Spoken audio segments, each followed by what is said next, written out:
deportista, yo un poco me río un poquito, pero él compite con tiro al blanco, pero con rifle, no es skeet, sino que es con un blanco. Y esta competencia se hace en las Olimpiadas. Yo digo, deportistas están ahí disparando nomás como si fuera un tremendo deporte. Pero él compite en un tipo de tiro al blanco que requiere, primero, es un tiro de 3 posiciones. De estómago acostado, después de rodilla y después de pie. Resulta que en las Olimpiadas del 2004, él ha participado en varias Olimpiadas, pero justo en el 2004 él está liderando la prueba, queda el último tiro, es cosa que le dé nomás al blanco, ni siquiera tiene que acertar en el centro, sino que le dé nomás y se gana el oro. Entonces se pone de pie porque es el último, tiene que estar de pie, dispara y le da al blanco, pero resulta que el blanco es del andarivel de al lado, el 3, y él estaba en el andarivel 2. Por lo tanto queda en 8º puesto en vez de haberse llevado el oro que todos esperaban y que él solo esperaba ese último tiro. Y eso es lo que pasa con muchos, que estamos mirando y disparando hacia un blanco equivocado. Y cuando hablamos de este tema y seguimos hablando de este tema de la diferencia entre ser un aficionado de Cristo y un verdadero seguidor de Cristo, tenemos que entender la importancia de fijar nuestros ojos donde tienen que estar fijados, en la persona de Cristo Jesús. Y uno de los graves errores que encontramos es que mucha gente confunde el ser cristiano con cumplir las normas y las reglas establecidas por la Iglesia.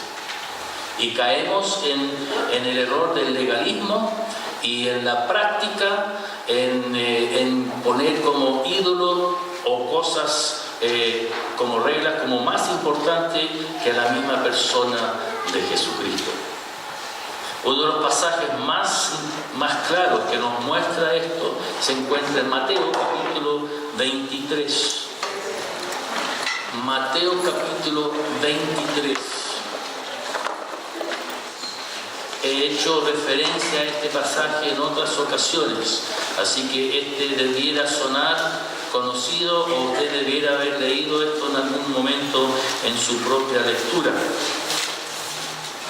Mateo 23 es quizás uno de los últimos discursos de Jesús, por algo está cerca al final de este evangelio, y él se encuentra nuevamente con un grupo de personas, porque dice ahí en el 1, entonces habló Jesús a la gente, pero él le viene hablando a distintos grupos. Primero, si ustedes se fijan para atrás, ahora no, pero en los versículos previos, los pasajes previos, tuvo un diálogo con los saduceos, después tuvo un diálogo con los fariseos, y los líderes religiosos están ahí con el Señor Jesús en este capítulo 23, pero Jesús le está hablando a la gente que está escuchando y a la vez tirándole cosas a los otros líderes que están ahí también atentos. Por lo tanto, están presentes los saduceos. Los saduceos y los fariseos eran los que conformaban el Sanedrín, un grupo de 70 y tantos líderes religiosos del pueblo. Ellos tenían que ser ejemplares, los que iban a ser referentes para los demás. Pero para ser saduceo uno tenía que nacer. Por lo tanto, en ese linaje uno era de los saduceos solo por nacimiento. Hay muchos que nacen en la iglesia, nacen en familias cristianas, se crían en la iglesia, se conocen todo, se saben todas las respuestas, conocen, se manejan con la Biblia y también con el lenguaje, y se manejan muy bien con las conductas, los códigos que tenemos internamente como iglesia, ¿no? Obviamente cuando me refiero a la iglesia no estoy hablando de Parque Apoquindo, estoy hablando de las otras iglesias, porque obviamente esta iglesia es perfecta.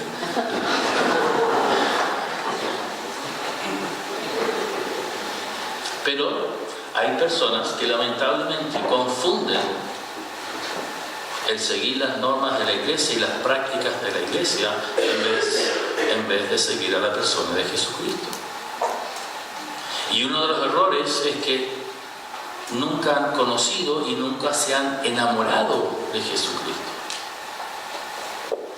Estaban los fariseos distintos a los saduceos. Ellos llegaban a este Sanedrín, a este concilio, por sus conocimientos, estudiaban, eran personas conocedores de la ley, al detalle de la ley. Entonces ellos llegaban porque adquirían este lugar de privilegio por sus conocimientos. Y en la iglesia también hay aquellos que son muy estudiosos, se conoce la Biblia, ¿cómo se dice? Para adelante y para el revés. Al revés y al derecho. Pero muy distinto es conocerse, de nuevo, las normas, los códigos, los versículos, que vivirlos, aplicarlos y ponerlos en práctica para honrar a Cristo Jesús.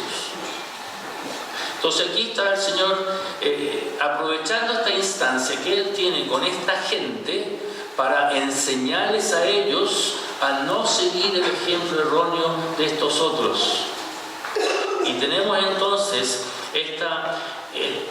este pasaje que muchas veces se denomina el pasaje de los ayes, y hay 8.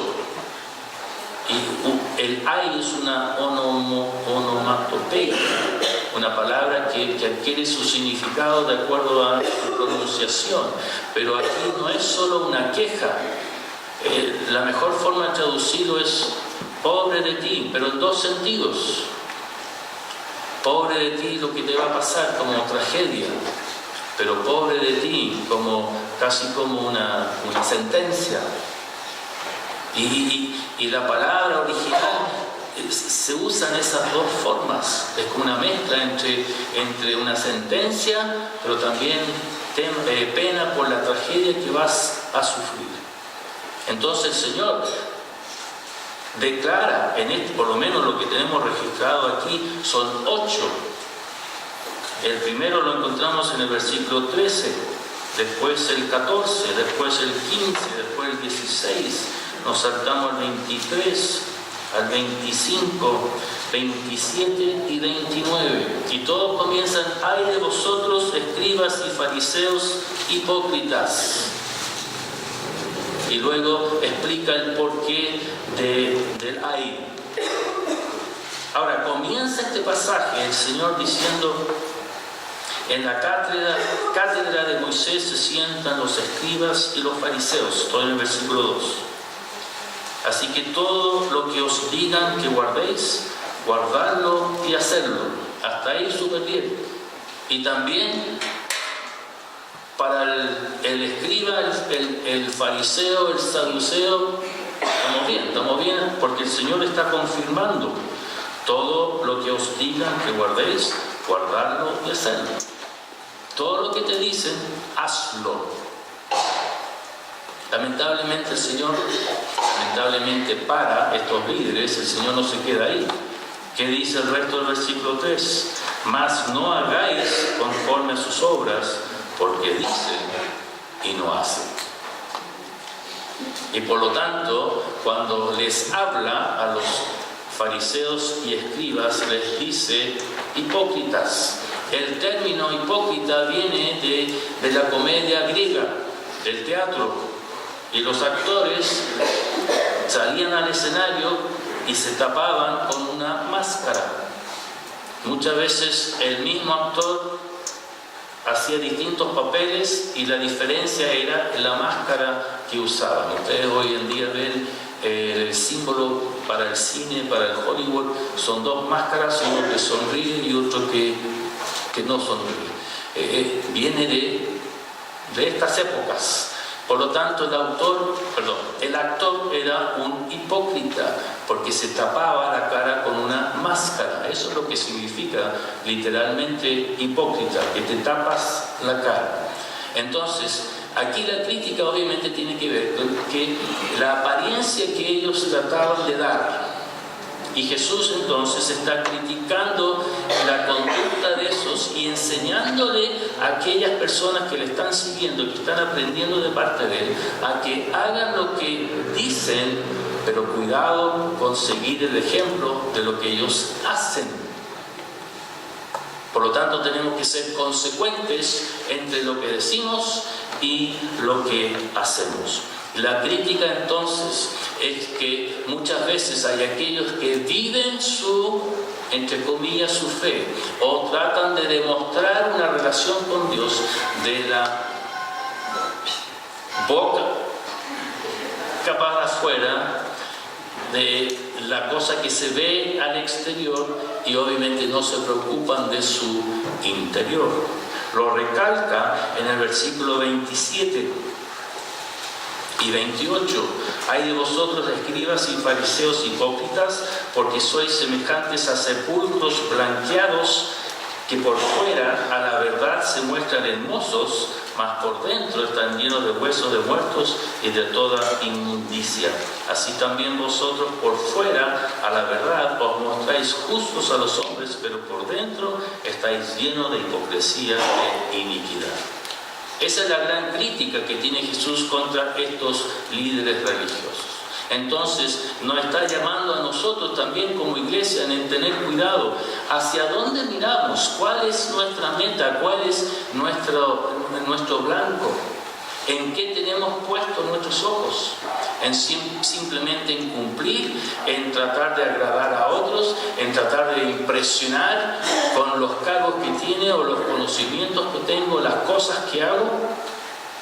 Hay aquellos que creen de que en la medida que más cosas hacen, más santos se ven y mejor impresión dan. Esta mañana en la clase hablábamos de la gloria de Dios. ¿Se acuerdan cuando Moisés baja del monte o cuando sale del tabernáculo? Su cara, su rostro irradia de la gloria de Dios. Y yo comparaba que hoy en día lo más similar a eso son esas personas que simplemente irradian gozo, alegría, porque irradian su relación real, íntima con el Señor, y se nota que hay algo especial en ellos. No tienen que andar haciendo cosas ni tratando de impresionar a nadie, simplemente se nota que tienen una relación real y eso se manifiesta. Cuidado con confundir las cosas, nos está diciendo el Señor, y que tenemos que entonces nosotros concentrarnos, tomar cuenta, hacernos cargo de cómo es nuestra vida y si realmente somos consecuentes entre el exterior que decimos y tratamos de mostrar con nuestro verdadero interior. Entonces, aquí el Señor nos muestra algunas situaciones donde aquellas personas que creen que el exterior es más importante que el interior. Por ejemplo, el versículo 13 nos muestra cuando las reglas o las normas son más importantes que las relaciones humanas. Las reglas o las normas son más importantes que las relaciones humanas. Versículo 13 dice: mas hay de vosotros, escribas y fariseos hipócritas, porque cerráis el reino de los cielos delante de los hombres, pues ni entráis vosotros ni dejáis entrar a los que están entrando.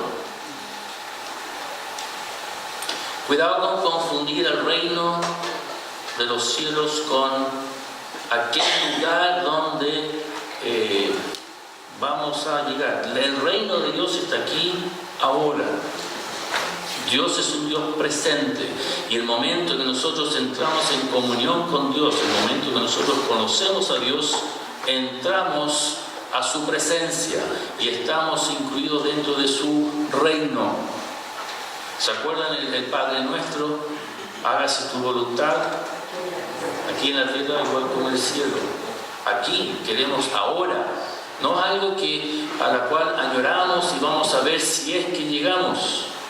No, es algo prometido, pero que ya comienza el momento en que yo recibo a Cristo, que declaro a Cristo, que me entrego a Cristo, soy parte entonces del reino de Dios. Y aquí entonces el Señor Jesús está criticando a estos líderes porque ellos les cierran las puertas a los que quieren entrar. ¿Por qué? Porque ellos son tan preocupados de las normas, de las reglas, de la ley, que en vez de ser un instrumento de bendición, la ley pasa a ser algo gravoso para la gente.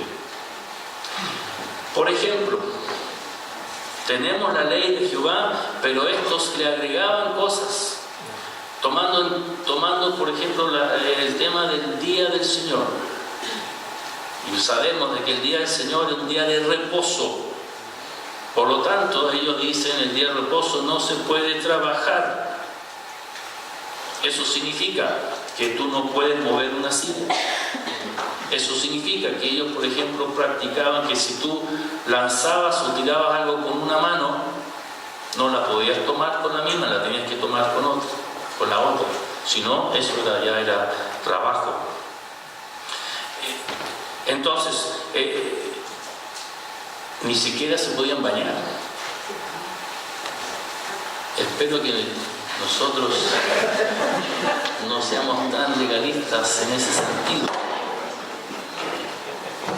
Gracias a Dios por el jabón y los perfumes. Pero el tema es que de repente llevan esto a tanto detalle y tanta cosa insignificante que pasan a ser ellos, y la ley que ellos están tratando de vivir pasa a ser piedra de tropiezo y una puerta cerrada para aquellos que realmente quieren conocer y estar en presencia de Dios. Las reglas y las normas son importantes, no estoy minimizando eso, nos ayudan a tener un orden, a mantener un orden, a tener cierta estructura para las cosas. Por ejemplo, aquí nosotros mismos, en el templo, mandamiento número 1, no comerás. Mandamiento número 2, no tendrás celulares encendidos. Amén. Mandamiento número 3, no te pasearás a cada rato. Bienaventurados los que van al baño antes del culto. Nos reímos, pero de repente hay cosas que sí nos distraen, ¿no? Y queremos tener cierto orden y respeto y reverencia por el lugar donde estamos. Pero esas cosas nunca deben tomar el lugar de nuestro verdadero propósito del por qué estamos aquí. Estamos aquí para servir a Dios y ser parte de su reino. Por lo tanto, el Señor Jesús está criticando a aquellos que impiden que otros lleguen a conocer a Dios, cuando debieran ser los referentes, debieran ser los ejemplos, debieran ser los que estén invitando y mantener la puerta abierta. Y al contrario, el Señor dice: ustedes tienen la puerta cerrada. Como iglesia, entonces, nosotros tenemos que tener cuidado en que todo lo que hacemos y todo lo que hagamos en el futuro sea para honrar a nuestro Dios, y que la puerta esté abierta siempre para recibir a aquel que necesita a Cristo Jesús. Cuando nos desviamos de esos propósitos, caemos en estos mismos legalismos que practicaban los líderes religiosos de esa época. Tenemos que nosotros entonces primero poner nuestra relación con Dios y nuestra relación el uno con el otro, no en las reglas y las normas, sino que la relación de ser parte de este reino, de ser parte del pueblo, de ser parte de esta familia, conocernos, estar en comunión, ser parte de la vida el uno del otro, orar juntos, compartir juntos y realmente relacionarnos como corresponde como familia espiritual. Otra cosa que el Señor critica o que nos muestra cuando la cosa externa pasa a ser más importante que la interna. Es cuando las reglas y las normas son más importantes que el amor. Versículo 16 en adelante. Hay de vosotros, guías ciegos, que decís: si alguno jura por el templo no es nada, pero si alguno jura por el oro del templo es deudor. Insensatos y ciegos, porque ¿cuál es mayor, el oro o el templo que santifica al oro? También decís: si alguno jura por el altar no es nada, pero si alguno jura por la ofrenda que está sobre él es deudor. Necios y ciegos, porque ¿cuál es mayor, la ofrenda o el altar que santifica la ofrenda? Pues el que jura por el altar, jura por él y por todo lo que está sobre él. Y el que jura por el templo, jura por él y por el que lo habita. Y el que jura por el cielo, jura por el trono de Dios y por aquel que está sentado en él. ¿Qué es lo que está diciendo el Señor aquí? Está llamando la atención a cómo ellos han establecido ciertos códigos en cuanto a sus pactos, sus promesas, sus contratos, sus acuerdos. Y no es la crítica de cómo se debe hacer, sino que Él está diciendo: ustedes han establecido estos códigos para poder salirse de sus acuerdos. Juramos por el altar, nos juramos por la ofrenda que va sobre el altar, por lo tanto podemos romper el acuerdo que tenemos. Juramos por el templo, debiéramos haber jurado por el oro que está dentro del templo, por lo tanto quedamos libres de este contrato que firmamos. ¿Entienden la idea? Siempre buscando la excusa de que en realidad no tiene peso este contrato, este acuerdo. En cambio, ¿qué es lo que el Señor enseñó? El mismo Señor Jesús, mucho antes en el Sermón del Monte, dijo: que tu sí sea un sí y tu no, no. En otras palabras, que tu palabra valga. Y respeta lo que tú te has comprometido a hacer. Para los judíos, para esta cultura, los acuerdos, los convenios eran de suma importancia. La palabra empeñada era de suma importancia. Entonces aquí Él está criticando a aquellos que siempre están rebuscando la forma de salirse de sus compromisos. Hermanos, nosotros tenemos que ser capaces de entender de que lo que nosotros decimos tiene que ser tomado en serio. Que vamos a hablar, nos vamos a comprometer, vamos a decir que sí o vamos a decir que no, y vamos a mantener nuestras promesas, nuestros compromisos por el honor y la gloria que Dios se merece. Nuestra actitud, nuestra conducta muestra de quiénes somos hijos. Por lo tanto, tiene que valer lo que tú dices y lo que tú haces. Entonces la enseñanza es que la persona con quien nosotros compartimos siempre es mucho más importante que la regla que nos norma. Reitero, las reglas, las normas tienen su importancia. Por algo Jehová le da al pueblo todo un código, la ley. Pero la importancia de la ley es el espíritu detrás de la ley, no el detalle de la letra.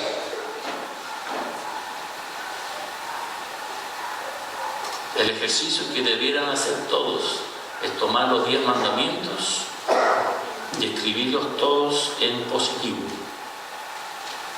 Todos esos que empiezan con que no harás esto, escriban el mismo mandamiento, pero en positivo. No matarás, respetarás la vida de tu prójimo. ¿Y qué dijo el Señor Jesús? No solo lo respetarás, sino que también lo amarás. Hasta tu enemigo. No codiciarás, no hurtarás, respeta la propiedad del otro, trabaja por lo tuyo, esfuérzate. ¿Me entienden? El espíritu, cambien este lenguaje negativo, pónganlo en positivo y van a entender mejor cuál es el espíritu detrás de la ley.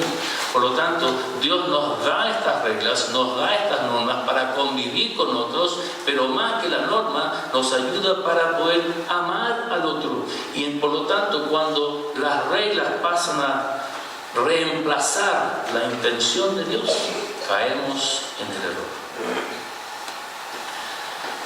Otra forma en que el Señor entonces nos muestra cuando nuestro exterior pasa a ser más importante que nuestro interior es cuando el sentido de culpa es más importante que su gracia. El sentido de culpa que cargamos pasa a ser más importante que su gracia.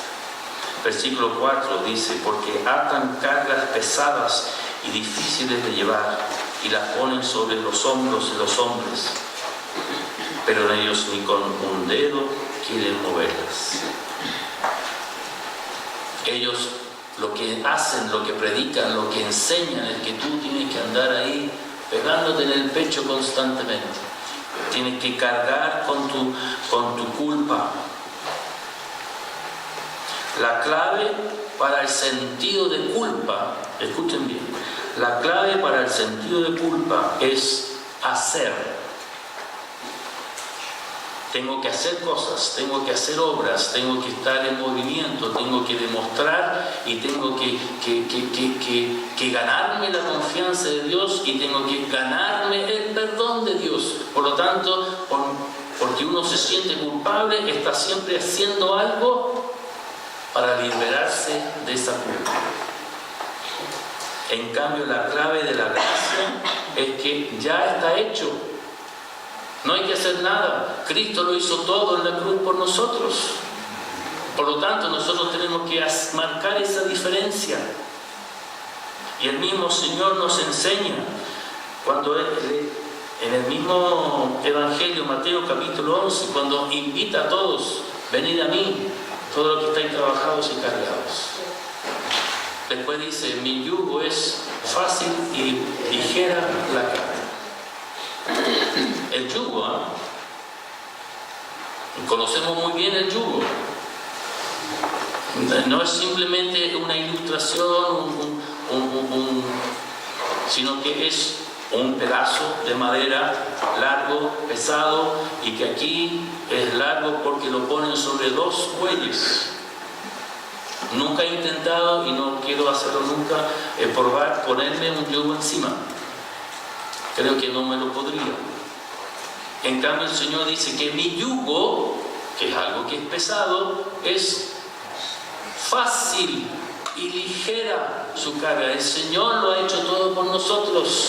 Nosotros no tenemos que andarnos pegándonos en el pecho, sintiéndonos mal, sintiéndonos culpables. ¿Por qué? Porque Dios ya nos ha perdonado por lo que Él ha hecho en Cristo ahí en esa cruz. Ahora tú tienes que confesar tu pecado, tienes que pedir perdón, pero cuando confesamos nuestros pecados, Dios es fiel para perdonarnos nuestros pecados y limpiarnos de toda maldad. Hagamos nuestra esa promesa. No andemos pegándonos en el pecho, sintiéndonos mal, entonces viendo, ya, ¿qué puedo hacer para cumplir? ¿Qué puedo hacer para ganarme el perdón del Señor? No. El perdón y la victoria de Cristo ha sido declarada en esa cruz cuando Él murió y derramó su sangre por nosotros. ¿Qué es lo que debo hacer entonces? ¿Cuál es la solución? Versículos 23 y 24. Dice: ahí vosotros, escribas y fariseos hipócritas, porque diezmáis la mente y en el eneldo y el comino, y dejáis lo más importante de la ley: la justicia, la misericordia y la fe. Esto era necesario hacer sin dejar de hacer aquello. Aprovecho la instancia para hablar del diezmo. Ya lo mencioné el domingo pasado.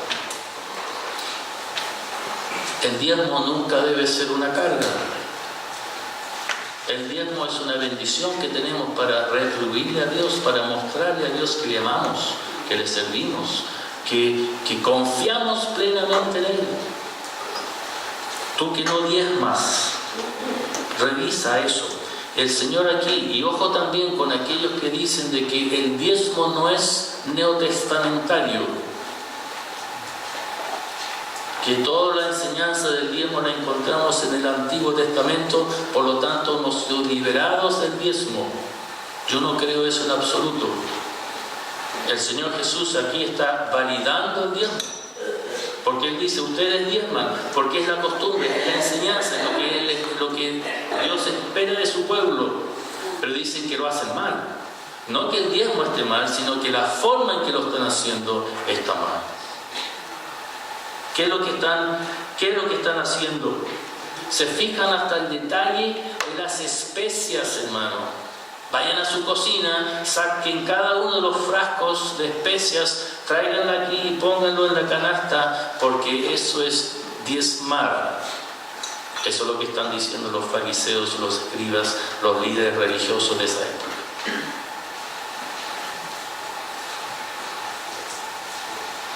Si nosotros entendemos cuál es la verdadera enseñanza de Dios, entenderemos que el diezmo es nada más que un resultado positivo de lo más importante: la justicia, la misericordia y la fe. Como lo dijo el profeta Miqueas, haz justicia, ama la misericordia y humíllate ante tu Dios. Jesús simplemente está repitiendo lo que el profeta había anunciado previamente. ¿Qué es lo que es hacer justicia? Ya lo sabemos y lo he repetido muchas veces y lo seguiré repitiendo. Es hacerlo correcto. Porque miro a Antonio porque siempre me responde en forma correcta. Él es uno que se lo aprendió. Hacerlo correcto, pero hacerlo correcto ante los ojos de Dios. Y Dios es un Dios justo, porque es un Dios santo y siempre va a hacer lo que es correcto. Él no hay espacio en lo que es la realidad de Dios para el mal.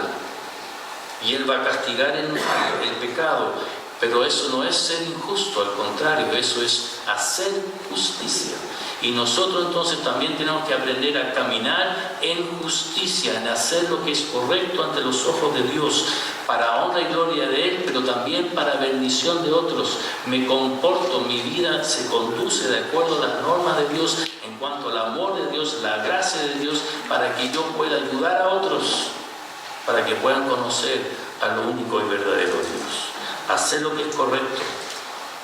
Amar misericordia. ¿Se acuerdan lo que es misericordia? No recibir lo que merecemos. Pero aquí dice que yo tengo que amar misericordia. En otras palabras, tengo que practicar la misericordia. Por lo tanto, si yo no he recibido lo que merezco, porque he recibido lo que no merezco, la gracia, no merezco el perdón de Dios, no merezco la salvación, pero por misericordia recibo lo que no merezco. ¿Me siguen la idea? Tengo que ahora practicar la misericordia. Por lo tanto, tengo que amar a mi prójimo sin distinción, sin condiciones, y hasta amar a mi enemigo.